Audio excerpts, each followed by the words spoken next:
ataupun modus operandi yang perlu mereka ketahui bagaimanakah gerakan ini bergerak di dalam Malaysia secara khusus dan di luar secara umum. Dan yang paling signifikan di dalam kursus ini, para pelajar perlu melaksanakan tugasan luar lah, di mana mereka pergi ke organisasi-organisasi bukan kerajaan ataupun kerajaan, ataupun mereka turun sendiri ke gereja-gereja untuk mencari sandaran informasi yang lebih tulen lah, bagaimanakah ajaran yang mereka laksanakan di pihak gereja. Manakala kalau di NGO, mereka perlu mengetahui apakah langkah-langkah dan strategi yang dilakukan oleh NGO untuk menghadapi gerakan misioneri semasa. Walau bagaimanapun kami merasakan itu adalah usaha-usaha yang boleh digunakan untuk menambahkan ilmu mereka, namun saya merasakan hari ini adalah hari yang sangat bertuah dan tepat kerana kita dapat mendengar sendiri pengalaman ya yang dilalui oleh tokoh kita iaitu Dr. Ghazali Basri yang memang banyak berterlibat di dalam kajian-kajian atau penyelidikan berkenaan gerakan misioneri di Malaysia. Jadi saya dengan rasa berbesar hati mengucapkan terima kasih sekali lagi kepada doktor, dan insya-Allah fokus kita pada hari ini adalah mendengar kata-kata mutiara daripada Dr. Ghazali, dan semoga semua yang berada di sini, sama ada para pelajar ataupun hadirin-hadirat yang di luar sana yang mengikuti kami secara maya, dapat mengambil manfaat insya-Allah. Itu sahaja daripada saya, diserahkan kepada moderator. Terima kasih diucapkan kepada Dr. Suhairizah Mahdani atas ucapan sebentar tadi. Baiklah, saya kira cukup dekat itu kita akan mulakan sesi syarah industri kita pada pagi ini. Tanpa membuang masa lagi, kita mulakan sesi syarah kita pada pagi ini yang bertajuk Gerakan Misioneri Titik Bertindih Cabaran pada Umat Islam. Untuk itu, majlis dengan segala hormat yang menjemput Yang Berusaha Dr. Ghazali Basri, tokoh pendidikan Islam dan perbandingan agama. Dipersilakan. Bismillahirrahmanirrahim. Alhamdulillah wassalatu wassalamu ala Rasulillah wa ala alihi wa sahbihi wa man tawalah. Rabbi shrah li sadri wa yassir li amri wa hlul min lisani yafqahu qawli. Allah Ta'ala ومن أحسن قولا من دعا إلى الله وعمل صالحا وقال إنني من المسلمين. صدق الله العظيم. Kembali sekali saya ucap terima kasih atas jemputan dan juga ruang yang berikan kepada saya. Mudah-mudahan insya-Allah ada manfaatnya. Jadi sebelum itu elok saya letakkan sedikit saja data tentang apa yang anda sampaikan. Saya menyediakan dalam 15 slide. Mungkin satu slide itu dalam 4-5 minit ya. Mungkin 1 jam kita akan bicarakan tentang tajuk ini menurut ikut slide yang dia akan dah diatur. Kemudian 1 jam lagi insya-Allah kita akan ada soal jawab. Jadi sedikit pengalaman artinya yang nanti insya-Allah di akhir nanti juga akan memberikan harapan dan juga pengalaman yang ada. Saya mulakan terus kepada melayangkan slide yang ada. Yang pertama, yang kedua itu tentang latar belakang tentang tajuk yang kita akan bincangkan, iaitu gerakan misioneri Kristian dan cabarannya. Baik, jadi sebagai latar belakang ya, sebenarnya agama Kristian asalnya pada asalnya kurang-kurangnya pada 100 hingga tahun 300 Masihi artinya. Waktu itu artinya murni ya, walaupun sudah ada gejala penyelewengan, tetapi mana masih ada tentangan yang mengatakan bahawa Nabi Isa itu tidak disalib, katanya iaitu mempromosikan tentang konsep tauhid ya. Jadi dalam hal ini sebab kita lihat hanya selepas 300 tahun ya barulah ya, di canonize, artinya jangan resmikan sebagai agama Kristian, agama misioneri, iaitu maknanya maksud di sini artinya agama yang saya berasal karena asal dalam dalam teks mereka apa asalnya agama Kristian adalah dibawa Nabi Isa alaihissalam hanya kepada orang Yahudi saja ya. Tetapi oleh kerana ya dengan rekayasa seorang bernama Paul. Paul ini maknanya dia salah seorang artinya yang menentang kuat musuh Nabi Isa pada awalnya, tetapi kemudiannya dia mengaku bahawa dia menerima wahyu pada Nabi Isa dan akhirnya dia kata dengan wahyu itulah dia kemukakan penerangannya bahawa inilah sebenarnya yang terlihat dalam Bible, 4 Bible yang ada. Asalnya Bible satu saja, Injil satu saja, tapi ditulis oleh 4 orang jadi 4 gospel. Jadi sedikit latar belakang ini insya-Allah kita akan huraiannya panjang, adakan Akademi Ketamadunan akan mengeluarkan satu khusus tentang bagaimana berlakunya artinya asal agama Kristian ini, agama di bawah Nabi Isa, asalnya adalah agama tauhid ya untuk pada orang-orang Yahudi, tapi menjadi agama misionari kepada semua, kemudian diselewengkan akidahnya. Itulah latar belakang ya. Betul kata bahawa ya selepas persidangan Nasia ini maknanya ada satu di bawah Konstantin ya, iaitu satu raja yang pro kepada agama Kristian yang dibawa oleh pemikiran Paul ya, sebab diserasi dengan apa yang Paul bawa ialah banyak mengambil tradisi Yunani ya tentang sistem agama mereka yang sebenarnya agama pagan ya, termasuklah artinya tentang inkarnasi ya, penjelmaan Yesus sebagai Tuhan sebagainya, itu maknanya termasuk mereka. Dan ini diresmikan dalam persidangan Nasia pada 325. Sebelum pada itu artinya terdapat banyak artinya juga literature bersama-sama dengan gospel yang ada yang menafikan tentang pengilahan Yesus. Pengilahan maknanya Yesus sebagai Tuhan.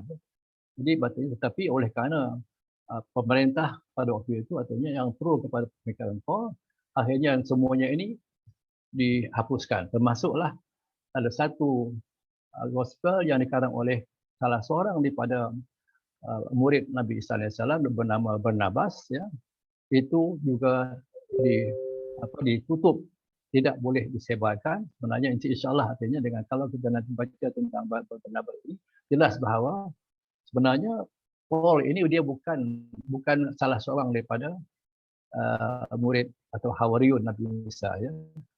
Dia bukan ya, tetapi Barnabas ialah artinya salah seorang daripada pengikut Nabi Isa yang hawariun ya. Jadi itulah sejarahnya bahawa di dalam Bible yang ada hari ini ya, dalam selepas seperempat gospel ya, iaitu gospel Matthew, Mark, Luke dan John ya. Iaitu sebenarnya keempat Bible ini artinya sebahagian besarnya adalah pemikiran Paul. Itulah dia ceritakan bahawa Paul kata dia menerima wahyu pada Yesus seperti dalam act itu dalam bahasa Arabnya ada usul amal rasul artinya. Act maknanya dalam bahasa Indonesia dia kata adalah ini tugas para rasul ya. Termasuklah dia lah cerita tentang diri dia yang menerima wahyu pada Yesus ya. Jadi itulah perjalanan yang berlaku bahawa yang dapat kita lihat bahawa kata missionary ini bermakna merupakan sebagai suatu hal yang direka oleh Paul dengan juga memperkenalkan berbagai istilah yang berkaitan dengan agama Kristian sebagai agama missionary sifatnya universal ya. Sehinggalah hari ini artinya satu-satunya agama di dunia yang sifatnya missionary ialah agama Kristian. Dan ini menjadi artinya sebagai saingan yang hebat kepada Islam. Ya, itulah ya. Kemudian kalau boleh kita pergi kepada slide yang kedua, tengok. Baik. Baik, di sini oleh itu artinya mereka pertahankan sifat missionary Kristian ini berdasarkan kepada teks Bible mereka. Jadi maknanya bahawa itulah salah satu hujah mengapa artinya mereka bekerja keras menyebarkan Kristian kerana dikata bahawa ini adalah biblical, ada asas Bible. Kita lihat ini kalau saya terjemahkannya dia dalam bahasa Inggeris ya, iaitu dalam Matthew 28, 19, 20, dalam Mark 10, 45, dalam Luke iaitu 47, 48 menjelaskan bahawa inilah ada 3 tempat yang menyatakan bahawa ya, go and make disciple of all nations, maknanya pergilah menjelajah, menjadikan seluruh manusia ini menjadi pengikut Yesus, ya. Baptizing them artinya membaptis mereka atas nama Tuhan Bapa, Tuhan Anak dan Holy Spirit. Dan di sinilah artinya timbulnya artinya arahan ataupun yang sebenarnya menjadi suatu dorongan yang paling besar, ya, yang menjadi keazaman yang begitu kuat dalam kalangan misioneri Kristian berpegang pada ayat ini, dan mereka artinya dan apa sekalipun artinya untuk itu artinya mereka semata-mata untuk menunaikan apa yang disebut dalam. Jadi bermakna di sini mereka dalam misioneri bukanlah suatu yang maknanya tidak berasas. Ada asasnya, ya. Walaupun kita pertikaikan di segi maknanya asas ini artinya adalah suatu bentuk rekaan saja. Jadi mana apapun artinya itulah yang mereka utarakan dan mereka sebarkan melalui kepada dunia, kepada masyarakat umumnya, artinya orang-orang yang bukan Islam, termasuk juga orang Islam juga, mereka cuba nak convince mereka, inilah sebenarnya tugas mereka. Itulah dalam hal ini daripada sini kita lihat ada wujud konsep satu, ya, tiada kesejahteraan di luar gereja. Itu maknanya di sinilah ya, kebantapan mereka dalam kerja misioneri bahawa tidak ada suatu, there's no salvation outside church. Church ini juga konsep yang diolah oleh Paul, ya. Jadi maknanya gereja bukan sahaja artinya di sini bukan sahaja dalam bentuk spiritual, tapi gereja ini sebagai gerakan, it's a movement oriented. Gereja ini lemangnya artinya dia punya administrasi ialah gerakan, dia bergerak. Artinya gereja juga sebagai satu bentuk juga dalam rangka ummah, ya, ummah mereka yang bergerak untuk mendapatkan artinya sebanyak sama mana pengikut yang bersama-sama mereka dalam mengimani Yesus sebagai anak Tuhan, ya. Kemudian Injil sebagai berita gembira, ya. Jadi kita lihat sekali lagi, ya, asal Injil ini, ya, ataupun dalam bahasa mereka ialah New Testament. Jadi kalau maknanya Old Testament itu refer kepada Taurat, ya. Injil itu yang Injil disebut sebagai New Testament ini ditulis oleh 4 orang. Mereka ini maknanya 4 orang ini ialah mereka mengaku bahawa mereka pernah menjadi murid Yesus, ya. Dan sebenarnya isinya sama. Isinya sama. Cuma ada lain sikit, macam John itu dia ditulis akhir memasukkan bahawa dia ceritakan lagi bahawa dia kata untuk mengukuhkan lagi tentang Yesus sebagai Tuhan, iaitu maknanya disebut dia dalam John 1 disebut bahawa dia kata Jesus itu sebagai word dalam tulisannya capital W, ya. Itu word maknanya ialah revelation, ya. Katanya dalam Kristian juga ada wahyu. Ya. Wahyu itu dalam bentuk Yesus, ya, turun sebagai logos, ya, dalam bentuk manusia, sebagai berinteraksi dengan manusia, tetapi dia Tuhan. Itulah dalam, ya, itu dalam John, ya, yang ditulis kemudian. Semuanya artinya menggambarkan tentang itulah dia, ya, untuk legitimize, ya, untuk memastikan bahawa Yesus adalah Tuhan, ya. Jadi kemudian itu maknanya di sinilah mengapa berita gembira, ya, ada cerita kemudian. Gembira ini maknanya sebab nanti dalam salah satu daripada hujah mereka, ya, dalam menyampaikan agama Kristen misioneri mereka, ya, bahawa inilah dia berita gembira kerana ganjarannya syurga, ya, melepas daripada apa maknanya dosa warisan dan syurga, ya, berita gembira. Kemudian satu lagi konsep kasih agape ini begini, ya, dia berkait dengan Jesus, dia kata dia merelakan diri disalib, ya. Itulah sebagai pengorbanan yang paling tinggi, ya, semata-mata kerana dia sangat cinta kasih pada manusia, untuk melepaskan manusia dari dosa warisan. Itulah ya. Itu tiga konsep ya, dimasukkan dalam intipati dalam Kristian sebagai dorongan yang mendorong mereka supaya ini disebarkan dalam bentuk berita kepada masyarakat manusia. Itulah ya. Itulah dalam slide 2 ya. Boleh kita pergi ke slide 3. Ini juga boleh juga disalah kalau misalnya tak jelas, bolehlah di interject lah sementara nak tembus 1 jam lah lepas ni ya. Yang ketiga ini terlihat bahawa ya sedikit tentang aspek teologi kerangka macam juga adalah terlihat penting juga hal ini kerana ya inilah sebenarnya juga yang menjadi dorongan yang kuat kepada masyarakat Kristian dalam menyampaikan agama, iaitu asas kepada perkara Tuhan Bapa pencipta turun ke alam manusia sebagai word atau bahasa tadi dalam John sebutnya.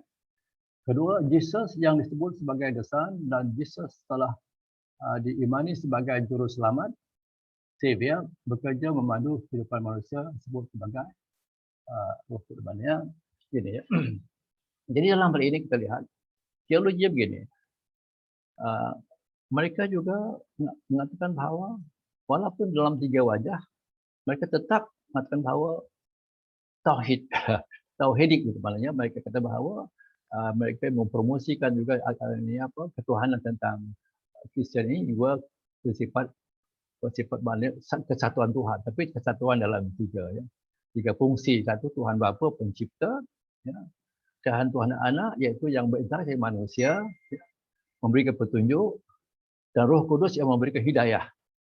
Sebab itulah nanti dalam kita huraian kemudian dengan dialog saya dengan beberapa yang besar dia kata Holy Spirit just like Huda in your Islam. Memberi hidayah.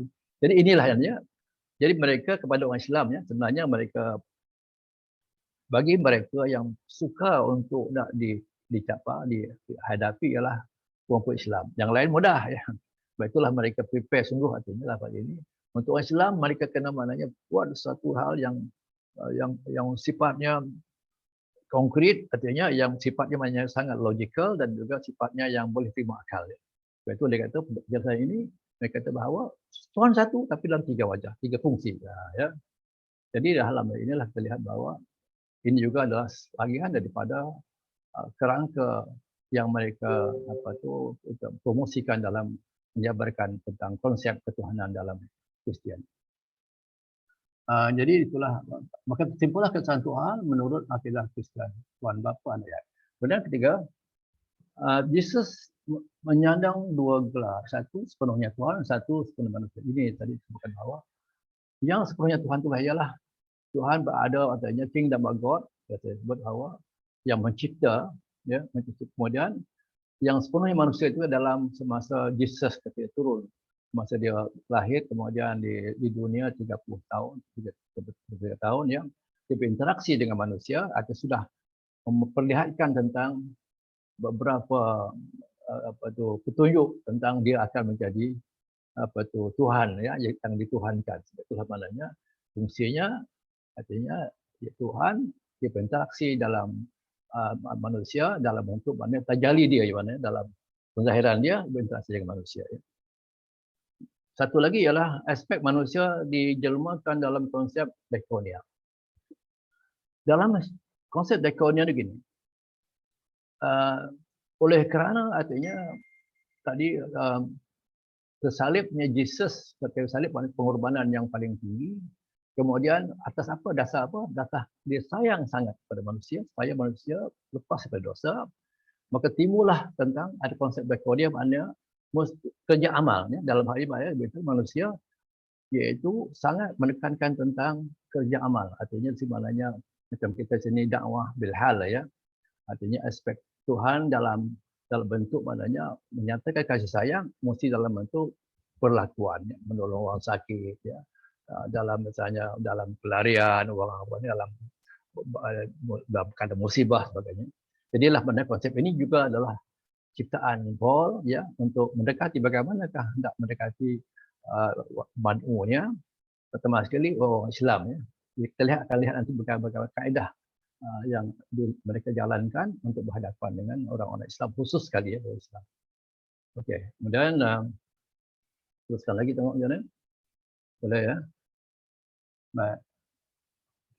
Tadi saya sebutkan bahawa asas pembentukan akidah Kristian dengan gerakan misioneri, penyaliban Yesus salah dari bahawa Allah merupakan pengorbanan yang kemuncak salibannya Yesus hanya kerana kasihnya kepada manusia yang sejadinya berdosa. Jadi ginilah tentang hal ini juga Paul telah merekayasa tentang daripada sebab itu dalam insya-Allah saya juga akan terbitkan ada kisah terpilih menerusi Bible ya.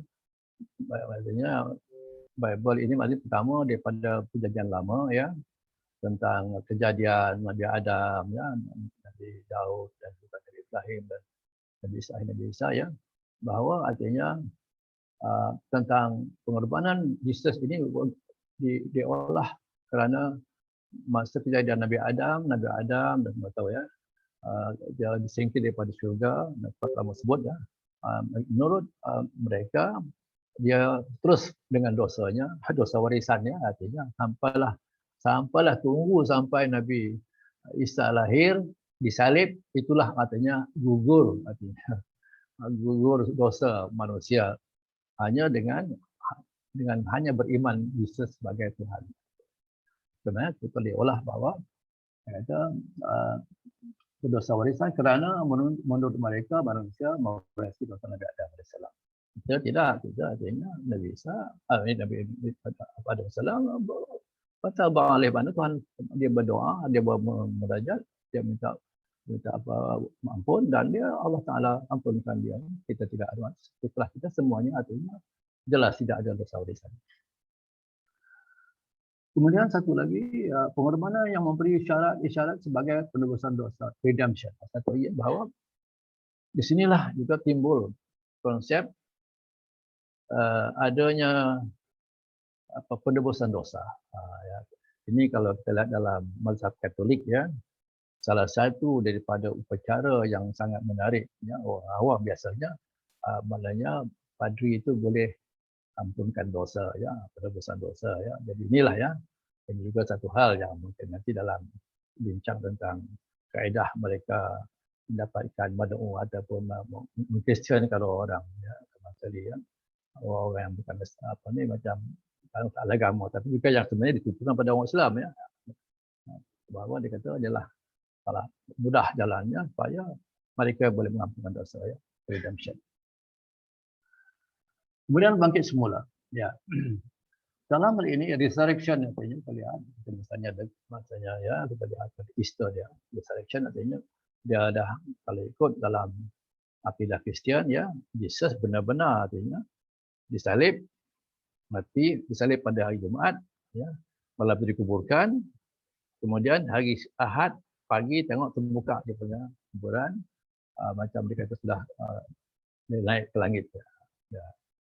Jadi di sini artinya dia sekali lagi akidah Kristian ini bahawa dengan adanya ya dia resurrection bahawa inilah yang kemudian dia turun semula dalam bentuk Holy Spirit yang bersemadi dengan manusia Kristian yang menjadi petunjuk. Jadi maknanya dia kata orang Kristian ini menjadi baik ya, mendapat hidayah kerana adanya Holy Spirit bernabi dengan dia. Itulah antara lainnya. Jadi pengorbanan Yesus di kayu salib menjadi penolong pada para misionari, pastor dan petugas kepala gereja untuk bekerja keras ya. Jadi saya juga telah berinteraksi dengan beberapa kumpulan minggu tahun 90-an ya. Sekarang ni untuk saya nak beritahu bahawa saya dah lama tak turun padang ya, tapi pengalaman yang dulu bahawa mungkinlah masih boleh jadikan artinya maklumat yang sebagai sandaran ya. Artinya mereka dalam hal ini artinya macam badan-badan peniaga-peniaga mereka boleh kalau 10% di pendapatan itu biasalah. Paruh bagi separuh daripada pendapatan mereka untuk gereja. Artinya untuk missionary. Sebab missionary maknanya juga mereka juga tidak sangat kerja keras mereka tidak mementingkan kebenaran. Bagi mereka dikata mereka tahulah di mana mereka berada, cabaran hebat, mereka sangguplah maknanya, sanggup artinya berjuang bahkan jiwa dan raga mereka untuk artinya semata-mata untuk merealisasikan tentang missionary ini ya, artinya mana menyebarkan berita gembira kepada orang-orang yang mereka sebagai the heathen. Heathen ni maknanya orang kafir lah, orang gelap lah, maknanya orang yang tidak ada pegangan ya, betul lah. Jadi kalau kita lihat dulu pada tahun 80-an 90-an ya, target mereka waktu itu juga mereka sudah jangkakan, dia kata agama Kristian ini tidak begitu flourish di Eropah, tapi akan flourish di Asia Tenggara dan juga flourish di Afrika. Itulah mereka tumpu sangat kawasan kita ya, di Indonesia ya, dan juga di Afrika ya.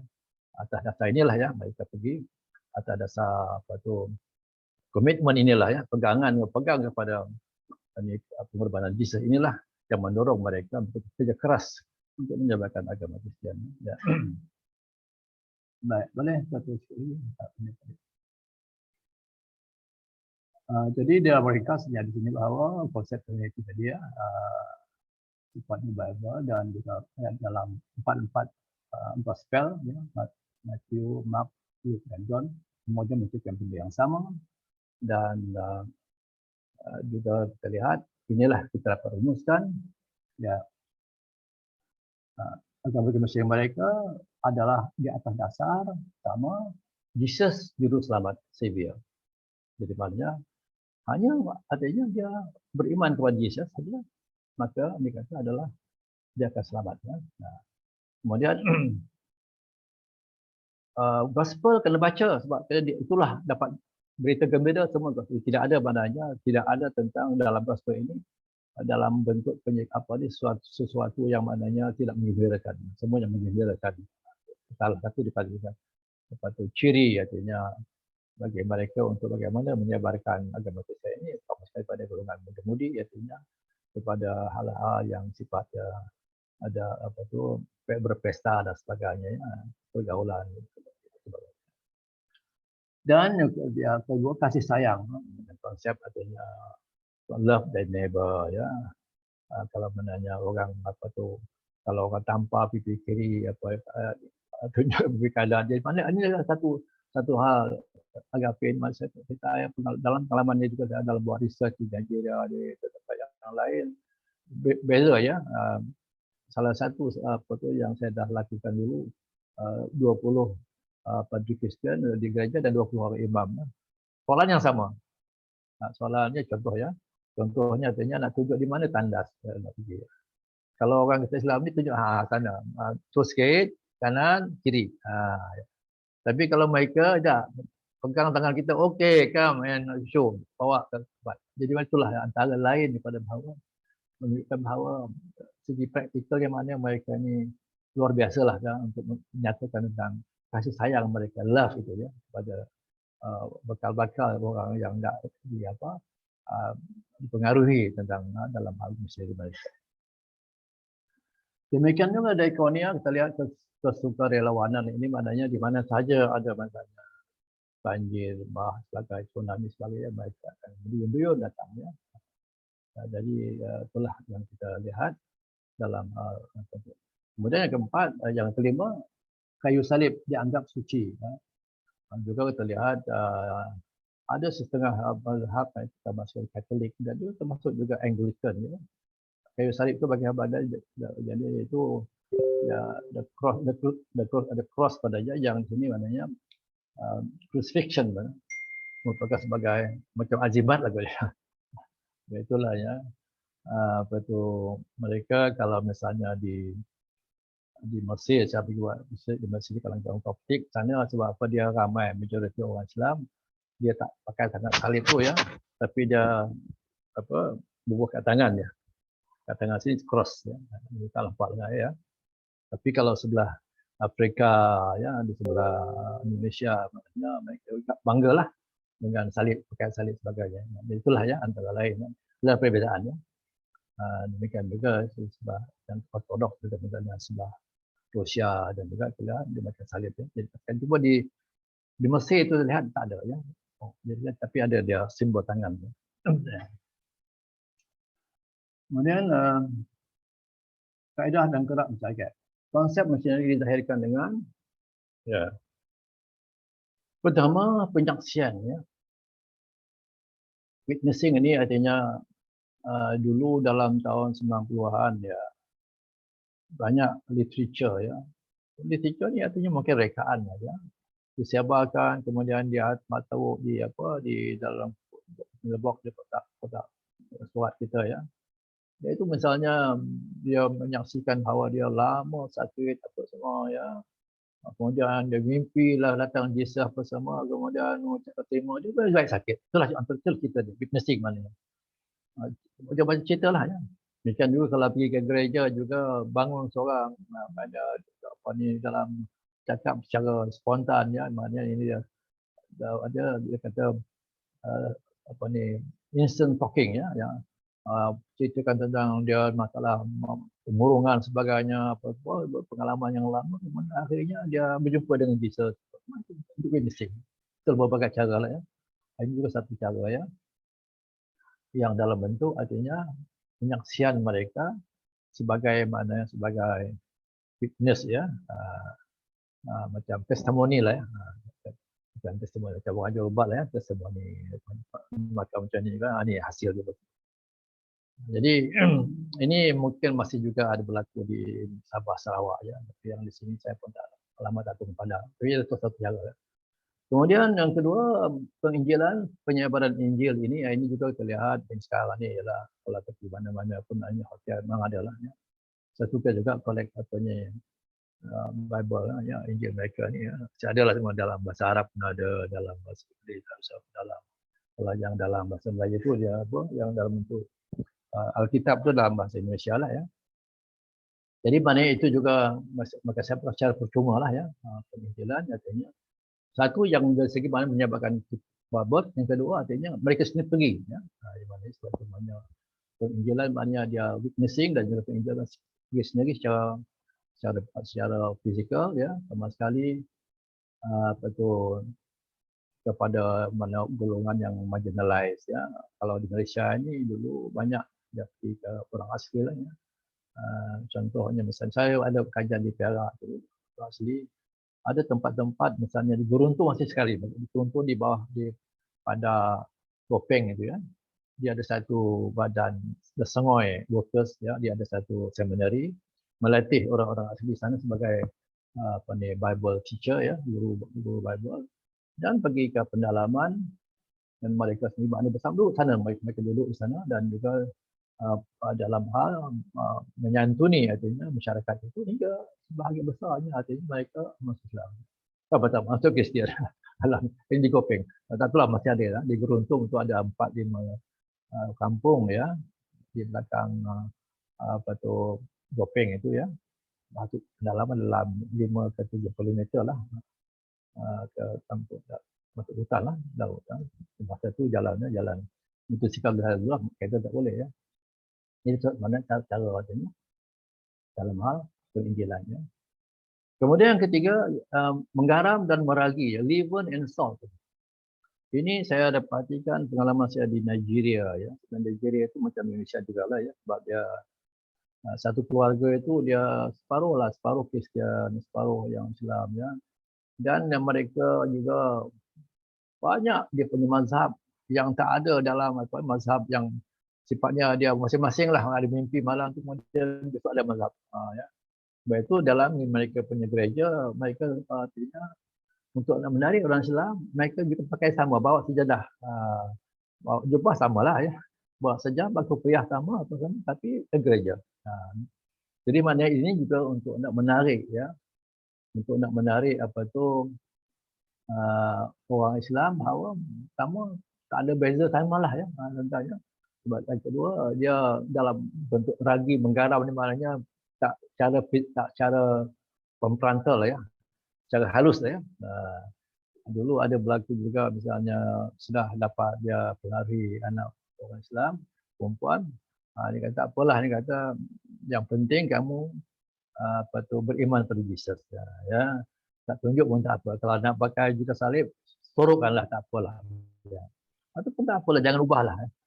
Jangan ubahlah pakaian sebagai apa semula. Jangan dibawa biasa saja. Sebenarnya konsepnya menggaram. Leaven and salt sebenarnya. Ragi dalam kadang ya. Kemudian ada satu kaedah lagi ya, contextualization ini banyaknya kita lihat. Dulu kalau jalan lama nak pergi Pelangi ke Kajang tu,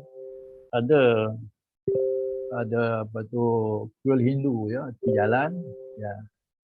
Lepas tu tengok berubah cross dah ya. Jadi kuil Hindu dia tak buang. Ya dia tak buang kuil Hindu, maknanya ada juga cross ada. Jadi pada sini maknanya konteks mana dia ikut keadaan. Ikut suasana budaya yang ada tu dia tak buang. Ikutlah, tapi yang penting artinya masuk. Masuk artinya tentang idea kristianisasi imannya tentang ketuhanan Jesus ini, itu saya penting.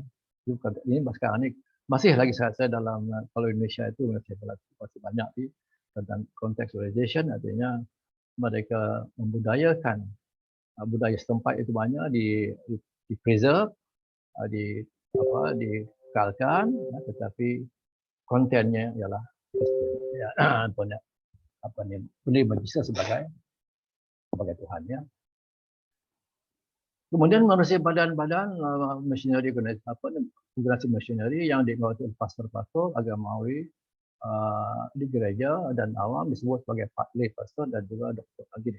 Ada dua cara. Satu maknanya mereka bagi pada dua kategori. Satu artinya yang bekerja sebagai professional pastor, artinya pergi ke misioneri profesional, pergi ke pendalaman di tempat di luar negara dan sebagainya, menyiapkan Injil. Yang kedua, lay pastor dalam bentuk doktor ya. Ataupun guru dulu dalam tahun 80-an, 30-an dulu ada guru-guru daripada luar negara, bahasa Inggeris sebenarnya. Mereka sebenarnya pastor ya. Mereka yang jururawat bekerja apa semua. Macam ada apa sekarang ni macam hospital di sana di Putrajaya dekat dulu ada dekat dengan di Putrajaya di dekat dengan Jalan Osman dulu. Pada beberapa hospital ya, masih lagi maknanya dirawat mereka sebenarnya adalah mereka sebenarnya nan menjabatkan artinya di mana sebab itu kalau kategori lay pastors mereka bekerja sama ya. Kalau hal ini artinya sebab itulah pada zaman 80-an dahulu artinya kita lihat mereka ini aktif ya, macam di sekolah dia guru-guru dan juga di hospital ya. Ya. Itulah antara beberapa hal. Kemudian satu lagi di sini agak kita ada sedikit perlu perhatian sedikit tentang halnya. Jadi saya juga dalam pengalaman saya mengkategorikan ya kaedah gerak kerja mereka dalam 3 kelompok ini. Mereka kena fasi dia punya kelompok. Ini khusus orang Islam ni. Pertama golongan intelektual. Ini nanti kita sebutkan ya. Kedua orang awam. Ketiga iaitu kaum terpinggir ya. Dah sebut tadi bahawa artinya inilah kita lihat bahawa yang ketiga dan kedua itu makna tidak sangatlah kita akan banyak sekali tentang yang pertama. Yang tadi yang ketiga itu saya sebutkan bahawa pendalaman sebagainya mereka pergi dengan artinya menghabiskan waktu duduk di sana bersama mereka ya. Macam dulu kan dia Sarawak lah, Sabah itu yang yang tentang orang-orang golongan yang dulu yang dia kontroversi tu. Dalam hal ini kita lihat mereka kahwin dengan orang asli sebagainya. Jadi itulah kita sebagai artinya yang ketiga itu tak besar sangat ya. Orang miskin dulu kita lihat salah satu faktor yang menyebabkan ramai orang Indonesia dulu masuk zaman Soeharto dulu ya. Orang banyak miskin, tak ada rumah dulu, gelandangan sebagainya. Jadi mereka datang artinya berikan jaminan tempat tinggal sebagainya terus masuk Kristian. Kami juga adalah sebelah isteri saya juga pernah berlaku di satu kawasan di Solo ya. Sudah ada sebahagian Kristian sudah ya. Masa itu 70-an nasib baik kami datang dan juga lihat keadaan dengan gambar dengan cross sebagainya. Dia Islam, iyalah katanya inilah anak pergi hantar sekolah Kristian ya. Jadi akhirnya artinya oleh kerana kami datang selalu dan berdakwah, hari ini dapat kita selamatkan mereka ya.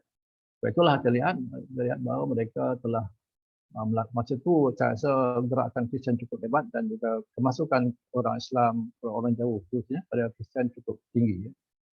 Sekarang ni macam juga di Indonesia di Nigeria ya. Di tempat-tempat miskin di mananya mereka akan gandakan bantuan sekolah-sekolah. Masa saya pergi ke Nigeria tu tahun 80-an. Istiqat 13 kat sana. Tempat-tempat yang miskin maknanya sekolah Kristian yang mengatasi sekolah kerajaan ya. Sekolah kerajaan tu kalau ada 40 orang murid satu kelas, ada 20 buah bangku dah bagus dah. Yang lain duduk kat lantai. Tapi sekarang mereka maknanya penuh, full. Setiap bangku sebagainya mereka berikan semuanya. Jadi mana siapa tak nak ya, di dalam hal ini mereka artinya cari dengan Kristian. Itu yang golongan ketiga dia. Kalau tidak tahu lah je sekarang ni artinya kalau keadaan miskin sebenarnya, pepaku dana sebagainya satu hal yang sangat bahaya ya, iaitu maknanya Kristian cukup cepat merebak dengan hal artinya oleh kerana kemiskinan ini. Tapi alhamdulillah di Malaysia ni Malaysia sudah dapat diatasi ya. Orang awam ini saya rasa masih lagi kita lihat nanti kita ada di akhir nanti kita lihat beberapa hal.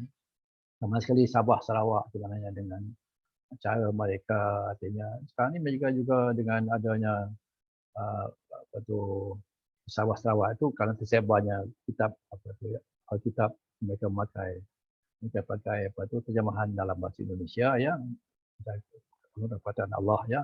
Buku-buku mereka juga maknanya sekolah rendah mereka juga ada lah dengan bisa sebagai penyelamat sebagai ada dalam buku-buku teks mereka disebarkan. Saya tak bawa lah ada tinggal di akademi ya bahan-bahan ini. Jadi alhamdulillah maknanya kita lihat mereka juga sudah ada target kepada yang anak-anak sekolah ya dalam bentuk buku. Itu pun tak terkawal saya rasa. Sebab dia kata ini untuk orang anak Kristian saja di pendalaman. Tapi tersebar juga begitu ya. Tapi ada cerita banyak dalam intelektual ya, tentang tuang pertama ni. Jadi kita nak pergi pada yang pertama bagi kelompok awam pekerjaan bahan-bahan bacaan ringan, hiburan, pesta anak muda, bimbingan pendidikan, segi ilmu mereka kumpulkan salah satu isi depan ni. Kemudian gini, kemudian apa yang golongan pertama ni gini ya. Pengalaman saya dengan beberapa artinya mereka tidak padri tapi maknanya mereka ini scholars ya, artinya mereka sebagai theologian. Theologian maknanya orang pakar dalam bidang ilmu kalam Kristian ini ya. Biasanya mereka menjadi profesor di universiti dulu yang banyak namanya di Temple University ya. St. Andrews, tempat saya juga pernah pergi buat apa ni sabbatical mengajar di Saleh ya. Di ada Christian Muslim Relation adalah beberapa orang banyak scholars mereka dan dijemput setiap minggu adalah kita dialog ya wacana ya. Jadi sebelum pada itu ada sebelum pagi presiden saya ada tinggal di Wukala. Tentang orang awam tadi ya, dia kata kasihan kata orang Islam berpenat sembahyang dan puasa masih belum tentu masuk syurga. Sebagai Kristian dikata pasti masuk surga. Ini kita lihat juga satu. Ini peluang awal. Lalu kalau misalnya kita tak ada anak-anak kita yang misalnya tak ada asas agama, betul juga ni. Apa susah-susah kan. Kita ni membuatkan hal lagi mana lah bayang ada wuduk sebagainya. Jadi ini kendari macam. Kemudian ada satu lagi. Tuhan orang Kristian penyayang. Lebih penyayang. Jadi juga ni. Jadi ini juga satu hal yang juga sebar juga pernah dulu di Sabah Sarawak, itu mungkin di sini juga ya. Jadi berkaitan seperti ini ya, mereka sama nak timbul keraguan. Kemudian tidak ada kalau kita tidak kuat, tidak ada pegangan yang mantap, dan juga ilmu kita cari ya. Itulah yang antara awam. Kemudian saya nak pergi kepada yang lebih ada sedikit jelasan tentang selain tentang intelektual di kalangan kita lah ya. Bagi menghadapi kelompok intelektual Muslim, pula pertama mempromosikan konsep transcendent unity of God. Ini cukup besar ya. Pada 2 dekad yang lalu di Malaysia ya, mereka pick up ya tentang bercakap tentang kesatuan Tuhan maknanya unity of God, transcendent. Tujuannya ialah artinya Tuhan yang satu itu dipunyai, dikongsi sama oleh orang Kristian, orang Yahudi dan orang agama lain. Itu asas. Misalnya, saya pernah juga berhadapan dengan satu scholar penulis buku tentang The Call Ameneret ya. Dalam buku itu dan juga buku dah baca dan juga orang dah jumpa, dia kata Allahu Akbar, dia kata saya terima. Tapi kalau Islam Akbar kata nanti dulu. Ya. Jadi maknanya apa? Maknanya dia cuba maknanya dalam hal ini maknanya mereka tidak ada beza tentang konsep Tuhan itu. Maha besar itu. Wonderful God. Ya. Yang beza dia kata bila kamu sudah artinya ada kelompok Islam promosi kamu punya apa semua eksklusif sifat dia apa semua ya itu masalah lah. Ya.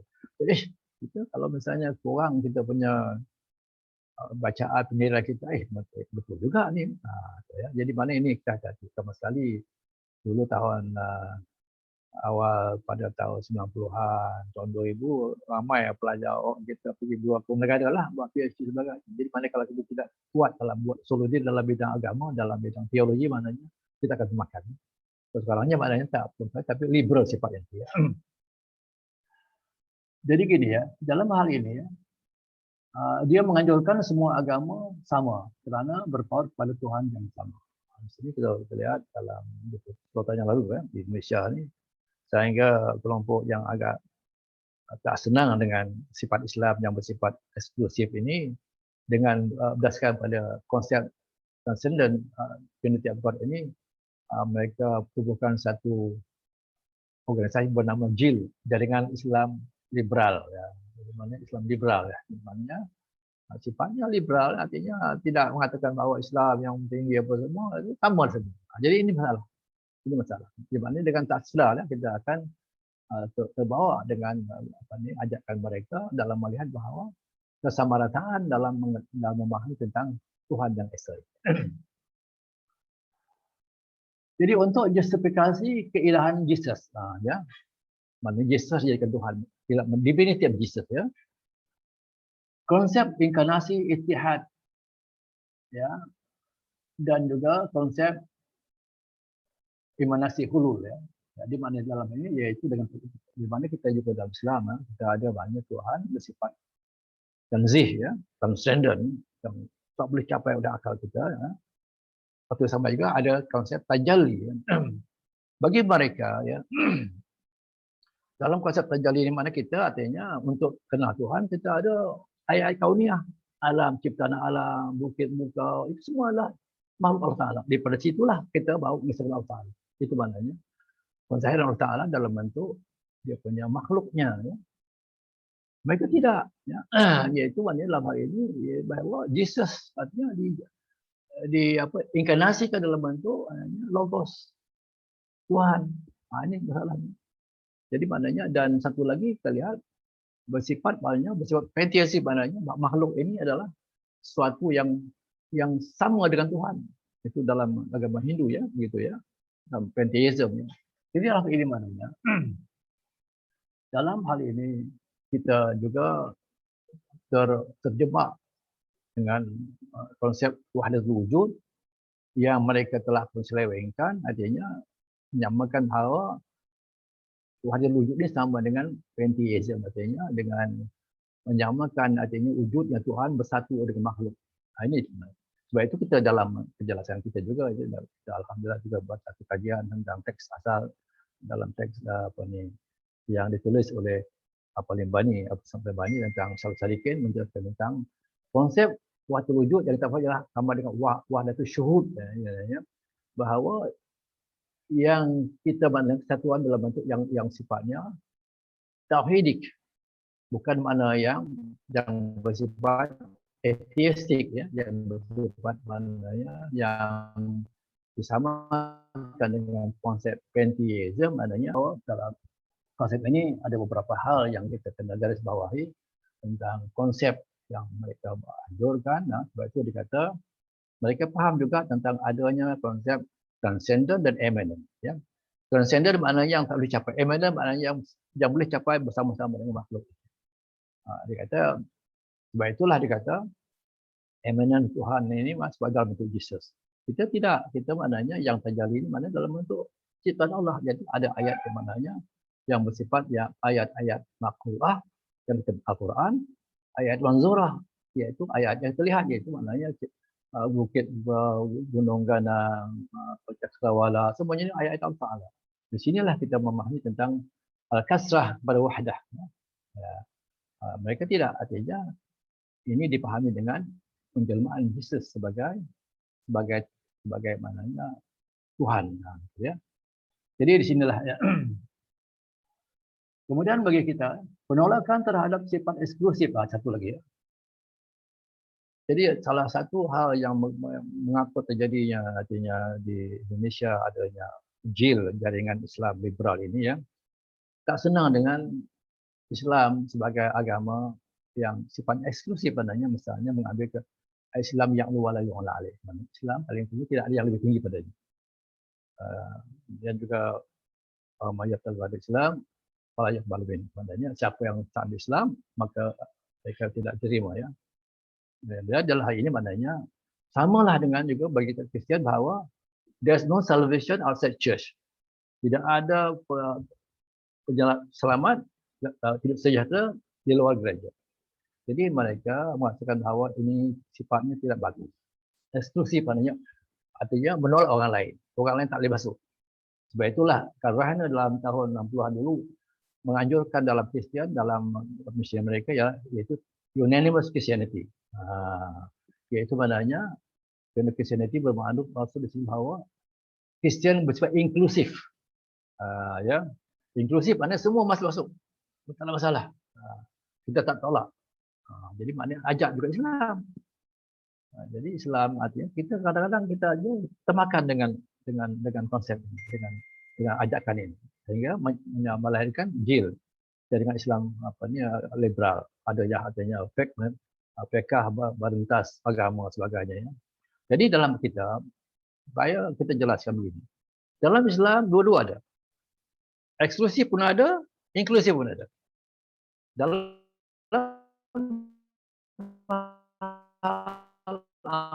akidah, ibadah itu sifatnya eksklusif.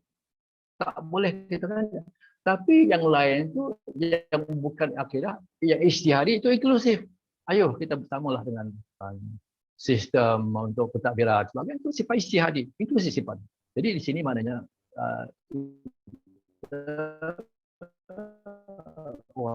Islam tidak mudah terjebak dengan ajakan ini sehingga kita berongkai kita eksklusif Islam. Maka kita buat inklusif. Betul ya. Jadi hal ini bagaimana sekali nanti anak-anak yang nak buat PhD apa saja. Setelah juga dalam pengalaman saya juga di beberapa tempat ya, kalau nak buat PhD dia sadang okey kata kita terima kamu buat dalam bidang tasawuf ya. Tujuannya apa? Tujuannya maknanya supaya tasawuf ini nanti yang sifatnya itulah yang waktu wujud dalam bentuk yang pantheism. Kita tidak. Jadi dalam ini mana mereka mahukan bahawa kita akan terikut dengan pemahaman mereka. Kemudian juga mereka sangat suka dalam artinya membincangkan bahawa tentang konsep ya. Okey, kita bincang tentang tadi Trinity dalam bentuk artinya bincang tentang Al-Asma'ul Husna. Nama 99 nama Tuhan itu. Untuk cari persamaan dengan konsep Trinity. Jadi mereka itu tiga saja. Jadi ini juga satu hal yang juga boleh artinya memesongkan kita, bagi kita maknanya itu nama-nama baik kepada Allah Ta'ala, itu sifat-sifat Allah Ta'ala yang artinya yang sifat ini itu maknanya menggambarkan dia kan bukan soal literal, majazi itu ya, sifat-sifat misalnya yadullah itu kuasa Allah Ta'ala, itu bukan namanya tangan Tuhan. Jadi maknanya kita menolakkan konsep yang sebagai tajsim ya, memanusiakan macamnya artinya God deified ya, ataupun man deified maknanya God humanized ya, itu dalam ini kerana dalam Kristen ini dia masih artinya banyak dipengaruhi oleh dalam bentuk amalan orang. Sekarang Kristen Nabi Isa AS ia ada kuasanya kalangan orang Yahudi ya. Iaitu cukup mudah untuk memanusiakan sifat-sifat Tuhan. Itulah satu hal juga yang harus sedar dalam ini. Ya. Jadi banyak ya. Jadi mana ajakkan bincang tentang 99 asma husna dalam Islam dan dibandingkan dengan konsep. Terdapat dalam kalangan pastor yang mengatakan Quran mendoa ini. Satu lagi yang bawa dia kata kita lihat bahawa Quran ni banyak. Betul lah ya. Sebab itulah juga saya dalam alhamdulillah masa PKP ni banyak Bible beli tapi tak ada waktu baca, dan alhamdulillah setelah baca Bible memanglah banyak pertanda banyak yang maklumat mereka Quran repeat, tapi Quran sebut itu maknanya iaitu dengan tujuan untuk maknanya tabiin, untuk menjelaskan, untuk dalam bentuk maknanya dalam mana Furqan maknanya untuk menjelaskan yang hak dengan yang batil. Betul kita lihat, saya insya-Allah akan sebut maknanya ada kisah Bible dilihat Quran dalam pengertian maknanya memang pertama asal Bible ini memang asalnya Taurat dan Injil, tapi mereka telah pun selewengkan artinya beberapa pokok cerita itu ditambah-tambah lagi. Ya. Nantilah contoh nanti ya. Jadi maknanya memanglah benda yang sama, cerita yang sama, tetapi ulasan Al-Quran, penjelasan Al-Quran itu telah membetulkan misalnya konsep misalnya dalam hal ini dalam hal Yesus ya yang disalib itu maknanya ya Quran sebut bukan dia disalib maknanya wa salabu walakin syubalah maknanya dia orang yang disalib itu ialah orang yang disamakan dengan apa Yesus ya. Sebab itulah dalam dapat bahan daripada Injil Barnabas yang disalib itu ialah salah seorang daripada pengikut Yesus yang telah khianat bernama Judas Iskariot. Allah Taala samakan rupanya itu ditangkap yang disalib. Jadi Al-Quran sebut dia tidak yang disalib itu bukan Nabi Isa tapi orang yang diserupakan. Al-Quran sebut contoh ya. Jadi hal ibadahnya sama juga macam Nabi Adam, Nabi Nuh, Nabi Ibrahim ya. Kita dalam Bible itu, tapi Islam jelaskan tentang kisah mereka ini. Betullah bahawa mereka kata ya betul lah ya katanya Quran banyak ambil daripada Bible. Quran Bible artinya apa tu ini Taurat memanglah turun sebelum Injil, kemudian sebelum Quran turun Injil, Taurat, Injil, Al-Quran. Jadi itulah adanya pembicaraan kita bahawa tak timbul tiru tak tiru maknanya sebenarnya Al-Quran berfungsi untuk menjelaskan dan membetulkan beberapa fakta yang salah, penyelewengan atau keraguan yang ada, Al-Quran betulkan. Baik, sedikit tentang ini waktu ya. Tentang pertama ada beberapa sebagai tambahan sebagai maklumat umum tentang di Malaysia ini dia ada 5 gereja yang established ya. Yang pertama Roman Katolik yang paling mana yang paling besar ya jumlahnya, kemudian Methodist, Anglican, Presbyterian dan Lutheran. Jadi maknanya Roman Katolik ini dia ada satu tahun ni dia ada di Bukit Nanas ya, dia punya center. Salah satu daripada mana yang sangat dia ni tidak sangat artinya pergi bagi ketuk pintu ni tapi dia intellectual. Saya salah seorang maknanya mungkin dah orang Islam yang berlanggan dia punya Catholic Asian News sejak tahun 86 lagi sampai hari ini. Kita delete-kan dia sampai dah 40 tahun hampir, ada sekarang ni semuanya di akademi. Kalau siapa nak buat research datanglah ya tentang pemikiran dan juga lain ini dalam Katolik. Tapi maknanya tentang isu-isu tentang Kristian ada sana ya. Methodist atau orang Cina sekarang ni Methodist ialah pusat kepada mereka dulu ya. Anglican sebenarnya based di Britain ya. Anglican ni banyak dipengaruhnya di kalangan di pendidikannya dalam sekolah-sekolahnya. Kalau Sabah Sarawak tu banyakkannya guru-guru besarnya pengatuannya orang Anglican.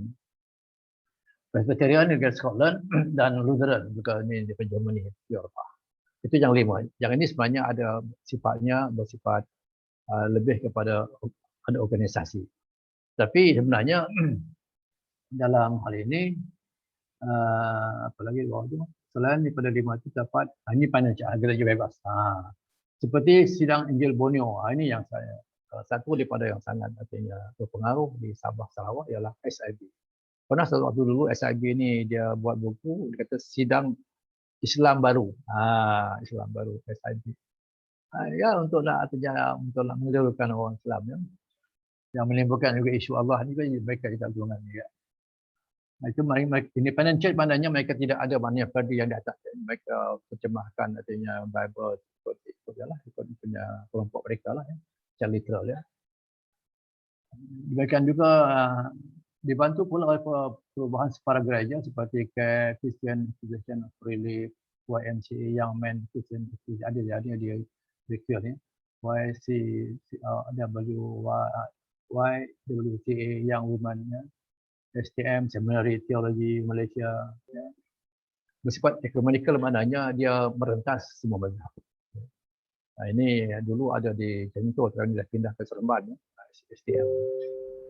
Kemudian kepelbagaian mazhab gereja letak di bawah jadi gini juga dia salah satunya maknanya di Malaysia ni unik, ya. Dulu mazhab ini pertama sekali bergabungnya Kristian atau Katolik dengan bukan Katolik ini yang sebenarnya di tempat lain tak, dia tak bergabung, tapi di Malaysia tu. Pertama sekali masa tahun 80-an, masa zaman Mahathir memperkenalkan Islam Malaysia dalam pentadbiran ini, mereka pun adanya tak senang, mereka menubuhkan satu badan perundingan agama-agama, ya, pada tahun 84 untuk hadapi tentang gerakan Islamisasi ini, iaitu mereka agak kecil hatilah sebab Islam tak masuk, ya. Masuk juga. Tapi maknanya itulah mereka menubuhkan badan itu masih lagi sah secara berdata, iaitu badan ya sebut sebagai ada panjang ucapannya, MCC Malaysian Consultative Council, B Buddhist, C Christian, H Hindu, S Sikhism, ya, itulah ya. Tak silapnya. Baik ya, sorry. Itu ya, sikit. Di Perak, lapang Sabah juga buat kajian di Perak. Kalau di Selanjung di Perak yang paling mulia lah, ya. Kemudian Sabah Sarawak, Perak, iaitu dia ada satu setengah workers di Kampar, masih ada lagi, ya. Itu melatih artinya pertama sekali artinya pengajar Bible di pendalamannya. Mereka latih orang tempatannya. Di Sabah ada satu gereja iaitu yang gereja Sidang Jebonyo berperanan dalam gerakan misioneri. Di Sarawak juga demikian juga. Antara Sabah Sarawak dia paling tinggi lah jumlah orang Kristian. Kerana keluasan bumi Sarawak, hampir semua gereja utama bergerak di Sarawak sampai ke Sabi dan bergerak ke Malaysia. Jadi dalam ini kita lihat juga peranan Sabah Institute of Languages, Israel, melatih pastor dalam bahasa tempat. Ini juga mereka adakan satu institut untuk latihan untuk orang tempatan. Kalau orang Iban lah, kalau murid ya, bahasa Sabah Institute of Languages. Okey, maklumat ya. Itu sekali lagi. Itu kali habislah. Next, okay. Gerakan Kristian sebagai saingan kepada umat Islam, satu-satunya agama dunia yang bersifat Islam adalah Kristian. Walaupun jumlah penganut Kristian hanya sekitar 10% daripada jumlah penduduk Malaysia, itu yang lalu, mereka adalah majoriti sekitar 30% di Sarawak berbanding dengan 21% Muslim di Sabah, iaitu kedua terbesar. Selepas Islam sekitar 30%. Sabah Sarawak maknanya memang agak kritikal lah dalam ini, biasa supaya elok lah, artinya nanti dia belajar di usia mananya bergerak lah, pergilah kalau jadi cikgu, pergilah cikgu di Sabah Sarawak, artinya dekatilah artinya kampung-kampung yang sudah ada pengaruh Kristian di sana. Kemudian agama Kristian lebih disukai oleh penduduk di pendalaman dalam kalangan di Sarawak, Sabah seperti kaum Iban, Budayu, Murut kuat sekali, ya. Juga buat kajian di Brunei, ya. Jadi maknanya Brunei juga masalah orang Murut, ya. Kalau di Brunei, kalau Murut Brunei cuma dia mengaku bahawa dia ada kaitan juga dengan istana, ya. Jadi itulah jadi kita lihat bahawa memang Murut dia kalau salah satu maknanya kalau di Brunei yang terpelajar lah, agak sukar sikit, ya. Jadi maknanya mereka kuat, dia ada lurus bawang dia punya persatuan, dia mengujikan dia punya etnik Murut, ya. Kemudian kegiatan Injil mereka, kemudian komitmen dan pengorbanan yang tinggi, sifat gaya hidup liberal sebagai orang Kristian, inilah antara perkara mengapa artinya mereka masih bertenaga, ya, kerana mereka yang artinya merelakan diri sebagai misioneri, mereka cukup gigih bekerja, ya. Utamanya itulah antara lain. Next, okay. Saingan, ya. Tahun-tahun 80-an, 90-an dalam kalangan penganut agama yang Islam, penganut Kristian lebih vokal. Ya, ini sudah disebutkan. Antara beberapa yang ditimbulkan dulu ini dalam semasa dalam menghadapi Islamisasi ini. Itulah antara lain ya. Pelaksanaan hukum syariah ya, penggunaan kitab dengan penggunaan nama Allah. Lebih banyaklah Kaabah, Allah juga buku yang lain, tetapi yang dulu dah selesai dah, tahun 80-an dulu selesai ya. Katanya 3 yang boleh Kaabah, Allah dan satu lagi apa tak ingat saya, sebenarnya itu tadi boleh. Tapi hari ini alam 4 timbul balik, dia tak boleh ada bincang nanti akhir nanti. Perlu pada peruntukan tapak rumah ibadat, siaran agama TV dan radio dan pendidikan agama. Tapi sahabat-sahabat dia ada satu private radio sampai ke apa ni, dia dengar sampai ke Filipina tu dulu lah. Setelah hampir 30 tahun, isu penggunaan perkataan Allah muncul semula. Ini pun saya. Ditimbulkan oleh Ketua Menteri Pulau Pinang dulu ya, dan orang-orang di Semenanjung dibolehkan. Bagi saya, saya meneliti dan sebut lagi. Kalau Sabah Sarawak itu maknanya adalah, mungkinlah ada resdah. Kerana mereka dah guna lama tentang kitab buku apa tu yang daripada Indonesia itu Alkitab itu ya. Tapi nanti saya akan sebutkan bahawa apa tu, tak apalah, kita next satu lagi saya tengok macam ni tentang okay. Ya. Sebelum paripuan lagi tak? Ada sebelum lagi. Ada semula ada sebelum paripuan ada. Okey. Ada satu lagi saya sebutkan bahawa setelah saya lihat ya, penggunaan nama Allah ini, saya cek semula ya, dalam Bible ya, dalam bahasa Arab ya. Ternyata bahawa mereka hendakkan artinya menggunakan nama Allah ini dengan tujuan missionary ya. Sebab apa? Sebab Bible bahasa Inggeris ya, God itu maknanya aku dah God saja. Dalam bahasa kita God itu Tuhan. Mengapa gunakan artinya Tuhan nama Allah? Kalau nak guna makna sepenuhnya dalam bahasa Arab, mengapa tidak ketiga-tiga sekali maknanya pada maknanya Al-Ibn maknanya anak Tuhan. Satu lagi maknanya Roh Kudus ya, pada Holy Spirit. Gunakanlah tiga-tiga. Jadi ternyata bahawa dia bawa ke Semenanjung ini seperti mana Sabah Sarawak, saya rasa kerana tujuannya tentulah sesuatu yang maknanya ada dalam hidden agenda mereka supaya untuk artinya untuk apa, untuk biarlah artinya orang Islam pertama-tama samalah mengongsikan tentang konsep Allah ini. Dan juga saya nak beritahu bahawa saya pernah berkawan lah dengan beberapa orang scholars juga sebagai apa tu penasihat kepada gereja dan juga kepada gereja ini. Saya pernah bawa ke akademi saya namanya Dr. Walter Albert Walters ya. Ini tentang masa bila waktu isu nama Allah ini bangkit semula ya.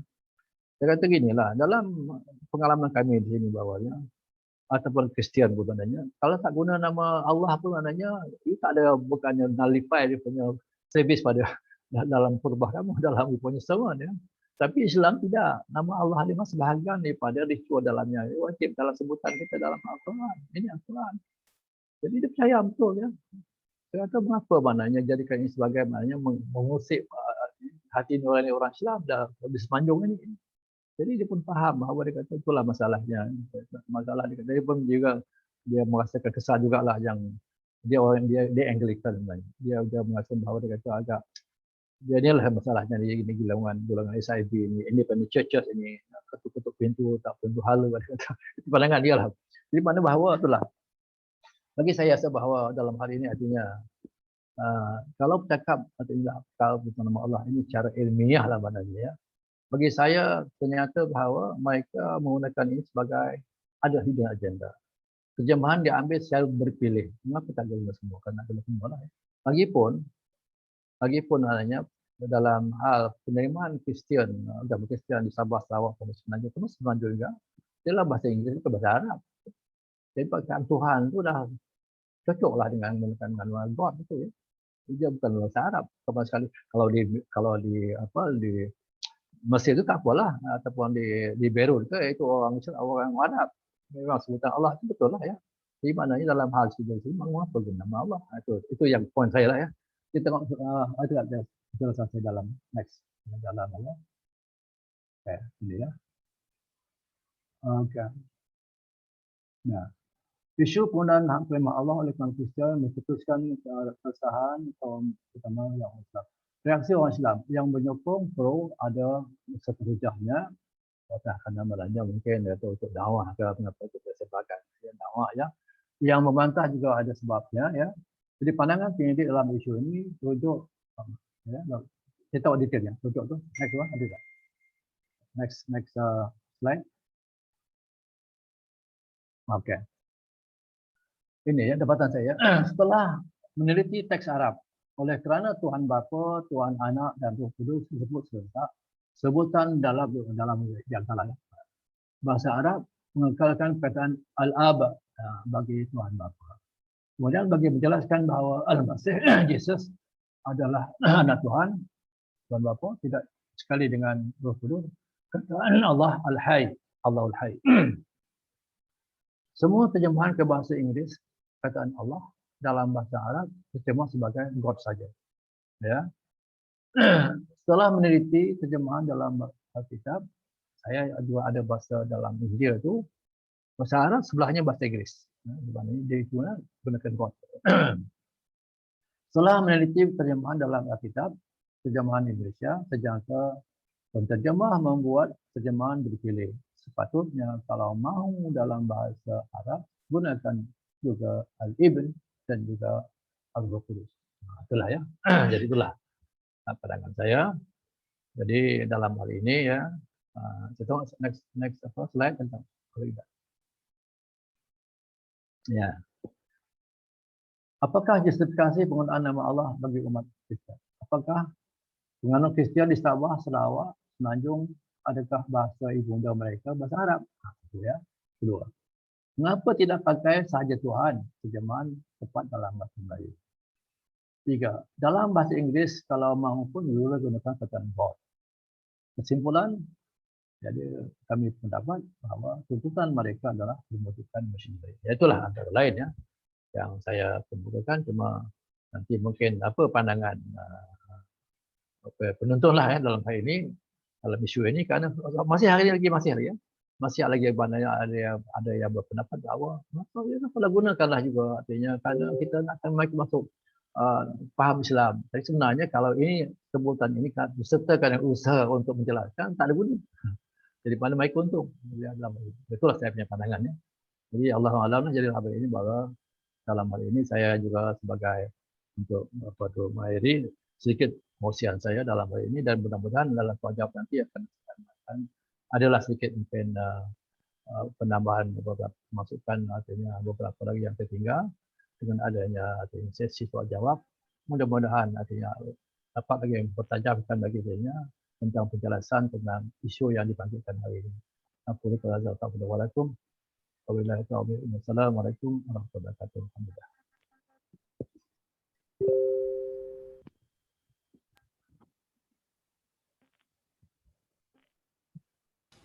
Waalaikumsalam warahmatullahi wabarakatuh. Alhamdulillah, selesai sahaja sesi syarahan kita yang telah diutarakan oleh, yang dijelaskan oleh yang berusaha doktor.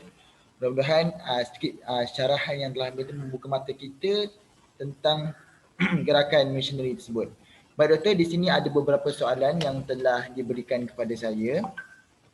InsyaAllah saya akan bacakan. Okey, baiklah.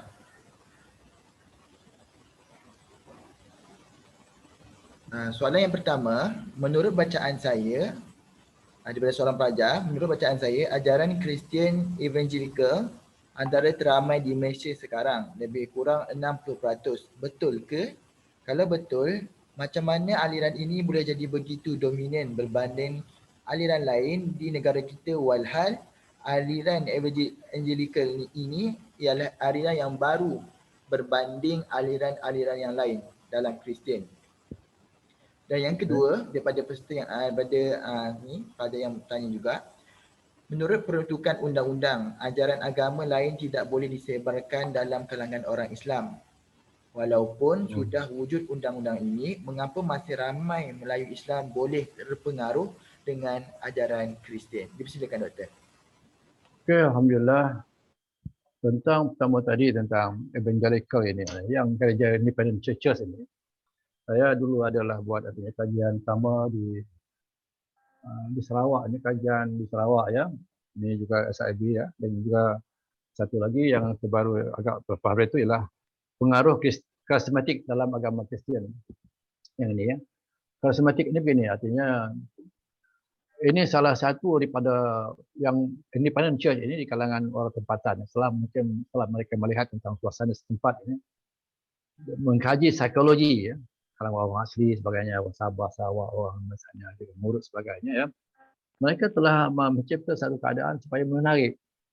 Sebab itulah salah satu pada karismatik church ini, iaitu termasuklah SIB ini ya, dalam kategori evangelical ini, dia speaking in the tongue, maknanya dia macam bercakap spontan, macam maknanya Roh Kudus itu masuk dalam diri dia.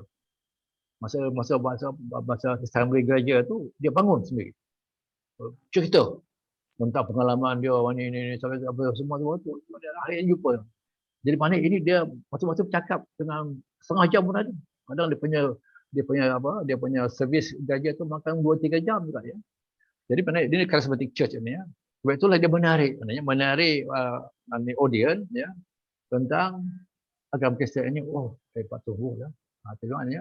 Walaupun dia tidak ada organisasi, ada padu, ya tidak. Dia maknanya ini olahan setempat. Ya. Jadi maknanya itulah evangelical ini, evangelize sebenarnya. Konsep sama juga. Evangelize maknanya untuk memberikan berita gembira juga. Asalnya gereja, asalnya Bible. Tapi cara pendekatannya dia pick up lah dengan misalnya dengan apa dalam Korintin misalnya dalam 1:28 ini 12 hingga 8 hingga 12 bahwa speaking in the tongue kan glossal maknanya dia bercakap secara spontan ini menarik. Penjelasannya dia kata Roh Kudus masuk dalam diri dia. Ya, memberikan daya pada dia bercakap. Tak berhenti. Jadi itulah ya. Sebab itulah dia lebih menarik dan juga ini menjadikan satu talikan dalam bentuk apa ni evangelization ya. Kemudian ialah betul lah undang-undang satu hal lah ya. Dia dalam misalnya setiap agama ini di luar negeri ya, dia dalam enactment bukannya dalam akta ya. Dia ada peruntukan maknanya Islam sebagai agama negeri dan kemudian agama lain dan juga artinya boleh dipraktikkan ya, tapi dia tak boleh berdakwah lah.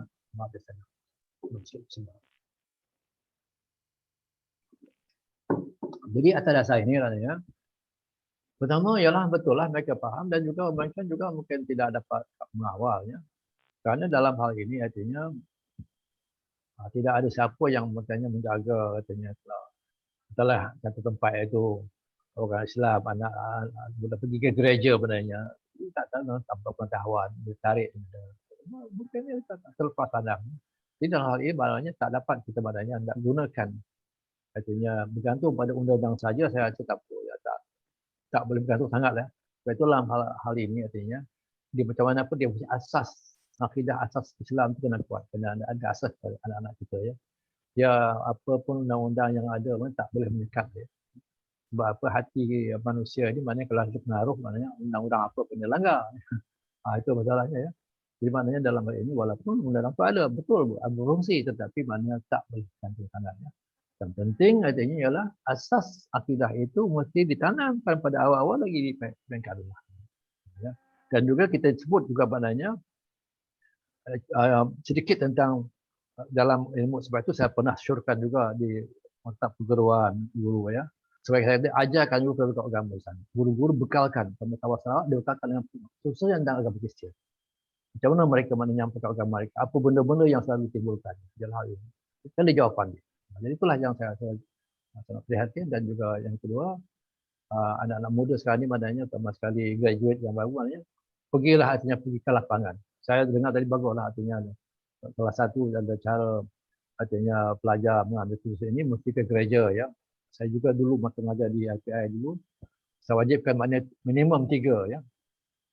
Artinya daripada 5 ni kuil ke, sinagog apa ni pun ke gurdwara ke, Hindu temple ke ataupun gereja kena pergilah. Tidak tak lulus lah, kata saya tak terima ya. mesti ada laporan ya, salah satu daripada ini. Jadi satu penting. Sebab itu kita lihat dalam, ini kan juga dalam tanya interaksi Hindu juga, kena ada orang yang pakar dalam agama Hindu, saya dapat kita lihat dalam kita yang agak Tamil Bell agak agresif dalam mendekati orang-orang Islam untuk agama Hindu. Dia berlaku ya. Dan kita kena faham juga maknanya beberapa kuil mereka ya. Misalnya macam di sini Kajang dia seorang kuil, maknanya dia salah satu yang dia kuil Siva ni. Kerana apa? Ni Tuan Siva, satu kita ada Siva, satu lagi Vishnu yang ada ya. Banyakkan Siva ya, agak agresif sikit. Jadi benda-benda ini kena ada. Ya. Dalam hal ini kerja lapangan penting. Lapangan sama sekali Sabah Sarawak ya. Dulu pengalaman saya ke Sabah Sarawak pergilah minggu duduk di rumah panjang bersama mereka. Kerja tak faham itu. Ya. Pergi tinggal dengan mereka, pergi ke gereja mereka, ya, kena hadir. Itulah ya.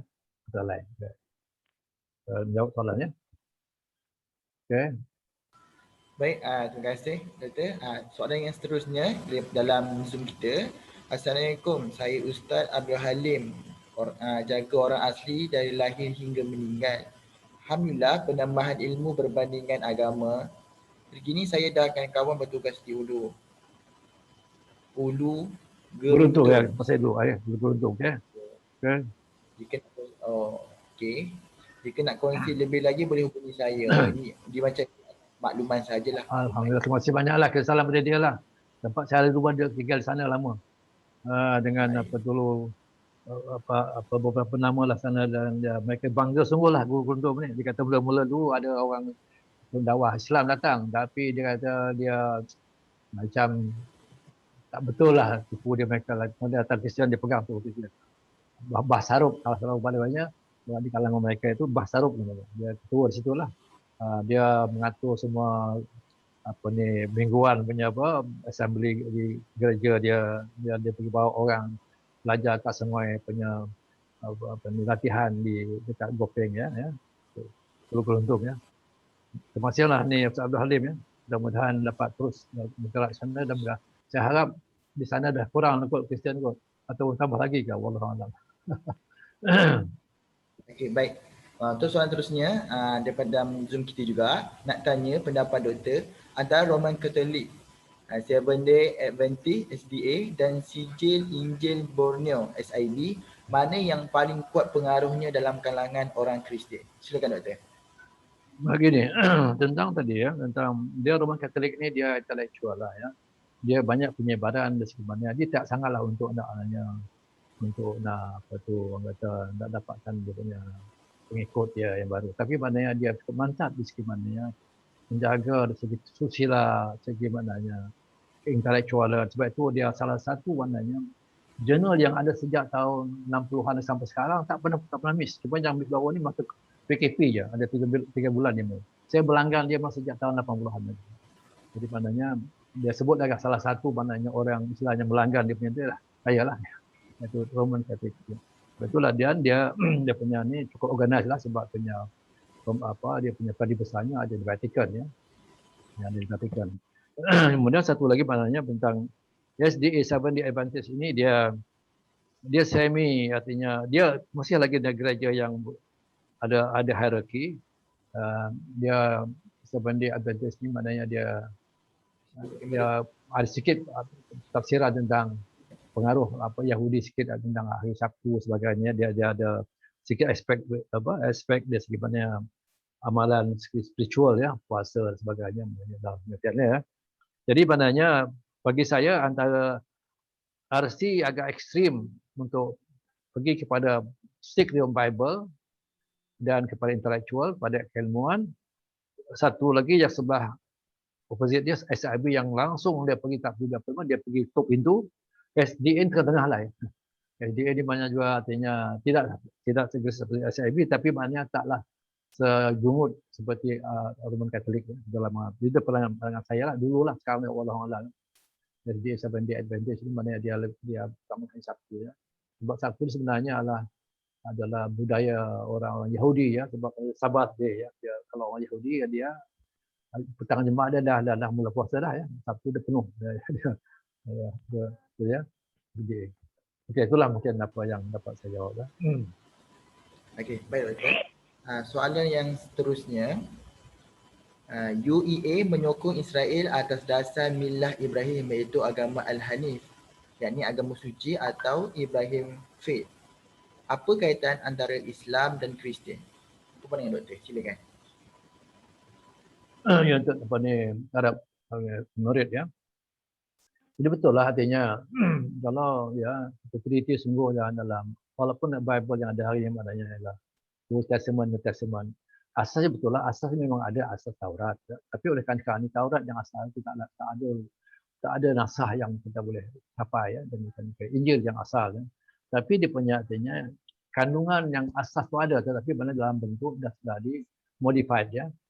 Betul lah artinya kita dalam milah Nabi Ibrahim Hanif, maknanya lah kita menahan agama yang lurus, artinya dalam hadis dalam maknanya yang samah yang dapat menegakkan tentang konsep tauhid ya.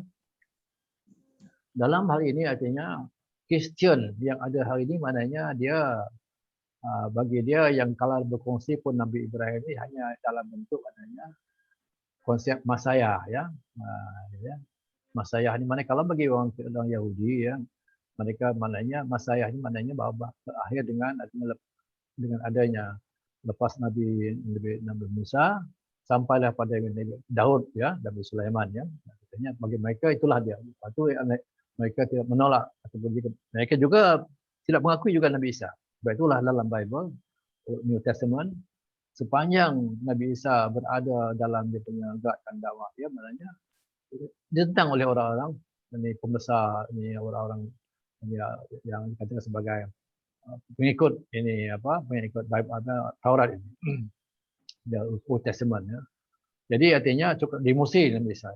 Tapi sekarang ni maknanya untuk nak kaitkan bahawa apakah artinya Kristian juga menyokong ataupun mempertahankan konsep Hanif, bagi saya tidak ya. Sebab apa dia yang ada hari ini ya, walaupun mazhabnya bukan ratus ribu, kalau di Afrika setengah ribu ada macam-macam mazhab ada ya.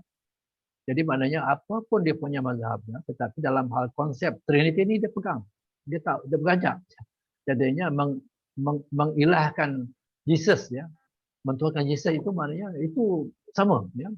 Apapun mazhabnya, SBA, SDA ke apa semua apapun adanya, tetap Trinity itu pegang. Itulah yang salah satu ciri yang ada hari ini. Jadi bagi saya artinya kalau apa masa mereka anggap tentang ini ajaran Nabi Hanif adanya, Hanif bagi mereka Hanif itulah artinya dia pegang pada transcendental God Allah ya. Bahawa Tuhan itu satu, lalu satu elemen itu tiga wajah, tiga fungsi. Satu juga tiga fungsi. Ini konsep. Sebab itu dia kata contohnya dia kata satu macam triangle. Buka dia satu dia jadi apa? Jadi satu tiang, satu garisan saja. Air, zat air katanya. Air itu kadang-kadang dia jadi beku, ais. Dia uap, vapor, air. Konsen sama. Itu dia punya penjelasan dari segi mana teologi yang untuk menggambarkan bahawa konsep itu tauhid. Itulah ya. Bagi kita maknanya yang kamu salah baik, kamu mentajis mana memanusiakan Tuhan itu ya, dalam bentuk logos ke ya, dalam bentuk Yesus anak sebagainya, ini sebenarnya hal-hal yang bercanggah dengan akidah Islam itu. Itulah ya dia tadi. Okey, baik Doktor. Soalan yang seterusnya. Dalam pandangan Doktor, apakah gerakan yang boleh dicontohi untuk menangani bahaya gerakan Kristian ini? Terutamanya gerakan yang boleh dicontohi di bandar-bandar Oxford University. Silakan Doktor. Tentang contoh itu maknanya saya tak fikir lah contoh yang ada ni apakah satu dia bagi saya artinya walaupun dia tidak dalam bentuk organisasi maknanya ialah dalam bentuk artinya persiapan kita untuk artinya membekalkan generasi kita ini mantap akidah ya. Mantap akidah selama ni maknanya tak tahulah pengalaman saya maknanya sebelum terdedah dengan hal imanannya juga orang biasalah. Kita Islam lahir maknanya Islam keturunan ni tak ada apalah. Segi ilmunya mana kita tidak kenal musuh. Kita tidak kenal apa ancaman-ancaman akidah yang ada ya. Kita tidak kenal maknanya ada bentuk-bentuk maknanya satu yang sifatnya menyelinap masuk ya, kita sedar ya. Ini berlaku. Sebab itulah maknanya sekarang ni bagi saya, kalaupun dia kata sebagai apakah bentuk gerakan yang boleh menghalang, pertama ilmu sajalah. Kita maknanya sebab tu saya lama dah beritahu saya, latihan guru biarlah sertakan dengan perbandingan agama. Dapatkan maknanya sumber bacaan yang tepat tentang menghadapi artinya segala ancaman atau pemikiran yang boleh menghakis ataupun yang boleh mencairkan akidah Islamiah. Maknanya Islam maknanya mudah, mantap sungguh maknanya. Lain tekan syu'ur. Tidak ada sesuatu yang sama dengan. Kemudian kita mentauhid maknanya tidak ada yang artinya tauhid yang sifatnya maknanya ada dengan memaknakan benda-benda yang sudah maknanya yang bersifat yang sudah maknanya akidi menjadi ijtihadi. Betul lah ya. Jadi ini benda macam ni. Jadi ajakan ini maknanya kita kena bersiap sedia dan sebagaimana sistem pendidikan kita kena mantap. Kita betul lah belajar adanya kalau misalnya ada ibadah, ada munakahat, apa lagi maknanya ada muamalat, ya, itu umum ya. Di universiti juga ada misalnya ada usuluddin, syariah sebagainya. Tapi juga ada umum ya. Ada usuluddin macam ini saya rasa penting. Kita ada mana satu madah yang sifatnya maknanya gerakan Kristian. Kita tahu kena sungguh ya. Apakah bentuk cabaran amalan tantangan yang ada kita atasi. Dan kita juga anticipate benda-benda yang lain lagi berlaku. Jadi kita tak ada macamnya dia macam di Malaysia berlaku. Apa ajakan terjadi semua. Kita nak maknanya inklusif itu masalah. Lepas tu pula pergi bedah buku pula misalnya fiqh merentas akidah sebagai agama itu diwacanakan di universiti itu pengaruh masalah. Jadi inilah hal-hal yang kita rasa bahawa pertama kita faham sungguh. Faham betul artinya apa yang mereka ada, apa yang ditawarkan kepada mereka, segi akidah itu kita faham betul. Dan di mana matanya kita tahu di mana kesalahan mereka, kesilapan mereka dan kita jawab. Apa alternatif, apa jawapan kita. Itu penting. Bagi saya mana tidak ada satu pun yang boleh contoh satu gerakan mana ya. Tapi maknanya ini kita boleh buat sendirilah ya. Saya rasa USIM mungkin ke depanlah dalam hal ini untuk melahirkan tenaga muda yang boleh artinya membentuk satu kumpulan pendakwah dan juga pekerja Islam yang boleh artinya menjelaskan, mempertahankan akidah Islamnya tak tercabar, tak tercalar. Khususnya Sarawak. Saya juga artinya bahasa kalau dapat artinya kita bawa lah beberapa ini buku ini saya buat Sarawak. Saya cuba wacanakan ya. InsyaAllah ada 2 akan terbit ya buku yang satu lagi mana dapat kisah terpilih ya daripada pekerja dan satu lagi mana penjelasan tentang Nabi Isa menurut Bible Al-Quran. Allah. Baiklah, kita ada lagi 3 soalan. Untuk saya baca lagi 2 soalan dahulu. Ya. InsyaAllah. Soalan yang seterusnya. Assalamualaikum doktor. Maaf doktor, saya nak tanya. Saya pernah terlihat satu video berkenaan satu program yang dianjurkan oleh satu universiti di Perak. Dalam program itu, para pelajar pengajian Islam perlu mengadakan risalah I Love Bible kepada orang ramai. Saya nak tanya apa pandangan doktor berkenaan dengan program tersebut. Silakan doktor. I Love Bible. Alhamdulillah. Inilah kita tanya. Siapalah adanya Bible? Kita jelaskanlah Bible 2 kitab ya. Old Testament, New Testament. Okeylah, siapa dah baca? Saya banyak sambung alhamdulillah juga sempat membacalah yang ada pada saya ni melalui 3 bahasa. Saya dapati maknanya ada hal sebab itulah maknanya dalam tulisan kitab Allah la tusaddiquhum wa la tukadzibuhum. Bahasa kitab jangan kamu dustakan mereka, jangan juga percaya mereka penuhnya. Jadi maknanya dalam hal ini maknanya bahawa ada secara pandangan bahawa Nabi tidak maknanya tidak nafikan sungguh maknanya tolak sungguh tak buat kajian.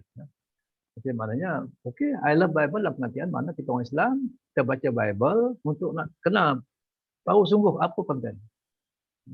Dia Bible dalamnya cerita tentang kejadian Nabi Adam, Nabi Nuh, Nabi Ibrahim, Nabi Daud semua ada ya. Dan ini pada Quran pun ada. Apa yang Bapak sebut betul dalam Quran. Okey tak apa. I love Bible maknanya in term I love Bible because I want to study Bible in order to see the differences between Bible and the Quran. Sebab Quran datang kemudian menjelaskan artinya beberapa hal yang Bible dalam ada inhiraf berlaku, tahrif ya. tabdil, ganti cerita ni lebih benda lain. Tahrif diselewengkan apa. Ini Quran sebut. Jadi mana bagi saya tak apalah. Okeylah Allah Bible. Okey, saya baca. Tapi mana baca jangan berhenti. Baca secara ketika. Baca mana dengan penuh, dengan terbuka. Sebab tu dalam salah satu daripada kaedah dalam beragama maknanya kita bersifat fenomenological, mana kita baca seadanya, kita ambil. Kita tak kena terus tak. Okey, kita simpan dulu tapi kita betulkan. Quran kata gitu. Ini juga saya minta mungkin USIM dapat lahirkan nanti intelektual ataupun kerja kita yang dapat artinya memahami Bible dan juga membetulkan dia dan juga apa Quran sebut. Ini tak. Dan tak sangat banyak bahawa ini kena ada di kalangan graduate USIM nanti dalam hal ini. Mudah-mudahan artinya banyak kita punya akan keluarkan artinya literature dalam penjelasan tentang kandungan Bible. Ya. La tusaddiq wa la tukadzib. Ya. Itulah maknanya jangan kamu artinya walaupun maknanya kita katakan bahawa kita amantu billah. Malaikat itu kita beriman dengan Allah dan juga kitab-Nya. Jadi Allah. Itu ya. Ada lagi? Okay. Ya, saya akan baca lagi 2 soalan. Mungkin yang soalan kedua tu akan jadi yang terakhir. Baiklah. Soalan yang kedua terakhir, antara mazhab Kristian seperti Methodist, Roman Katolik, Anglican dan lain-lain, adakah wujud perbezaan strategi mereka, strategi kristianisi ini yang digunakan? Okay. Pertama, dari segi saya kata bahawa apapun mazhab yang ada, pegangan terhadap Trinity itu tetap menjadi asas mereka. Kalau tidak, tak fleksibel lah ya. Kalau maknanya dia tak faham itu maknanya dia tak bukan Islam dah. Itu masalah sekarang ni maknanya dia pegang kepada konsep Trinity. Kemudian yang kedua artinya apakah ada beza ya dari segi mereka menginjilkan artinya menyebarkan gospel ini, good witness ataupun berita gembira ini. Bagi saya artinya cuma pendekatan berbeza ya. Hasrat untuk menyebarkan itu ada ya. Misalnya dalam Roman Katolik dia lebih kepada yang bersifat protokol ya, bagaimana yang bersifat organisational ya, yang bersifat konservatif ya, juga itulah dia juga ada. Kalau gereja dia mestilah maknanya ada Mary dengan kemudian dia mesti adanya salah satu dia mesti ada bacaan baptize, kena ada ya, baptism tu ya, itu dan juga ada cara confession ya, artinya untuk mengampunkan dosa ya. Kalau Methodist tak ada tu ya. Jadi hal-hal ini maknanya tentulah juga berbeza dari segi pendekatan ya. Pendekatan dan pengajaran maknanya segi perkara yang menjadi utamalah dalam untuk menjabarkan agama. Kalau Methodist maknanya dia lebih kepada artinya kepada hal-hal kehidupan ya, kepada maknanya dan juga Anglican ya, kepada persekolahan ya, dan juga bersifat contextualization. Kalau orang Cina di maknanya dia mengekalkan juga maknanya dengan tradisi agama Cina sebagainya, tapi maknanya dia terus penekanan kepada bukan sangat spiritual ya. Inilah sebenarnya. Jadi bagi saya bahawa apapun maknanya yang berbeza hanya penekanan dan pendekatan segi apa yang disampaikan kepada mad'u dia, kepada sasaran dia. Inilah ya, misalnya Methodist ini banyak, ada Anglican dia banyak pada dalam pendidikan. Methodist mungkin dalam perbuatan, dalam kesihatan ya. Kalau Anglican kepada pendidikan. Roman Katolik ini dia kepada ritual ya. Banyak dia latihan kepada nun, padri dan sebagainya, kemudian pergi pilgrimage ke Vatikan ya, ataupun dia pilgrimage kepada Palestin ya, tempat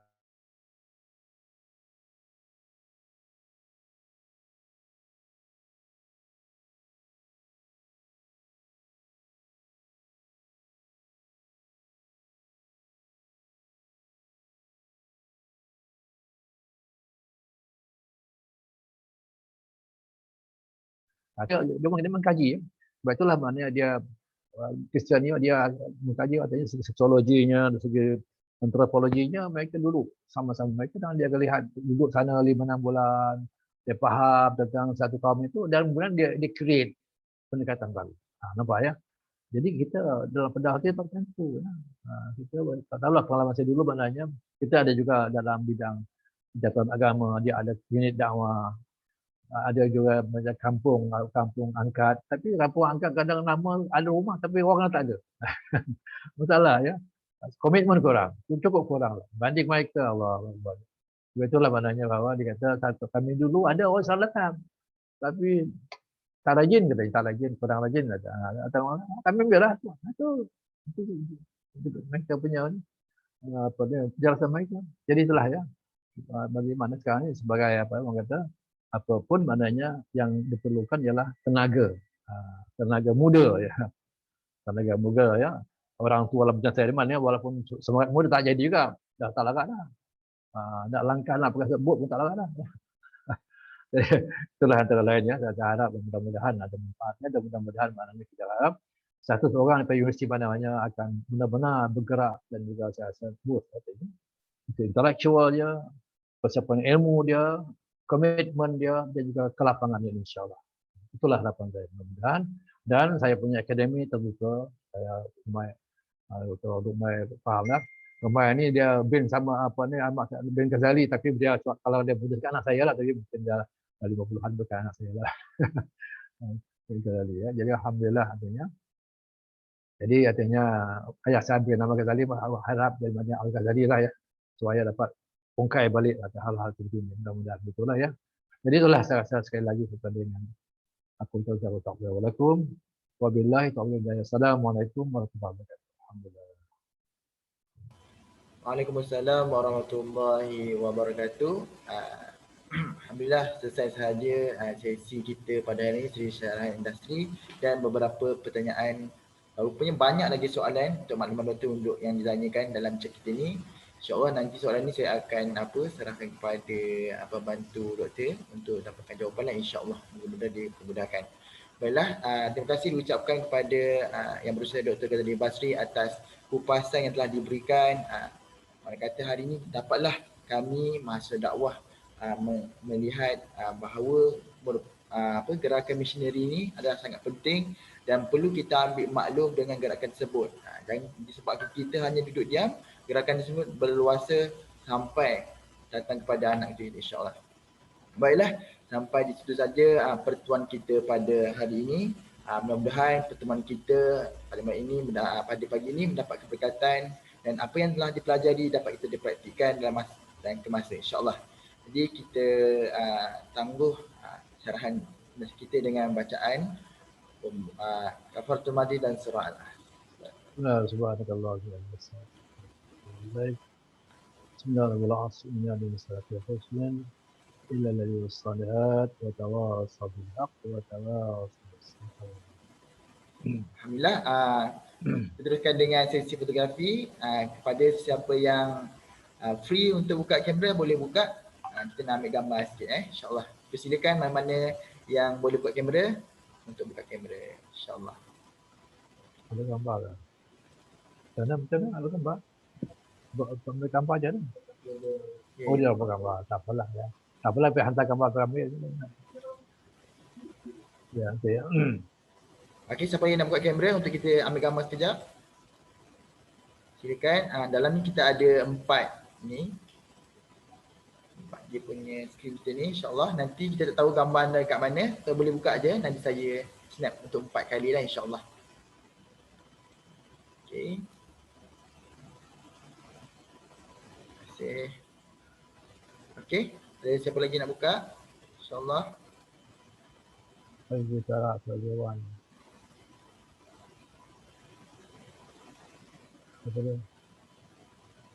Okey, baik.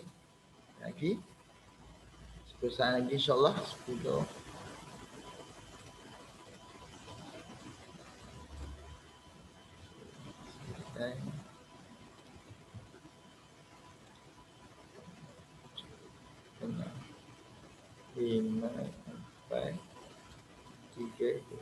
Okey, baiklah. Terima kasih sampai yang buka kamera. Okey, so kita ada 4 kali untuk kita ambil gambar insya-Allah. Okey? Alright. Okey, yang untuk yang pertama semua boleh senyum insya-Allah. Alright.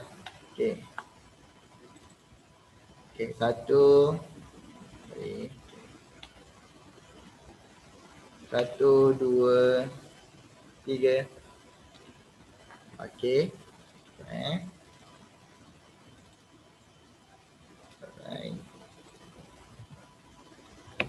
Okey, seterusnya 1 2 3. Alright. Okey, yang ketiga pula. Okey, insya-Allah. 1 2 3. Okey. Dan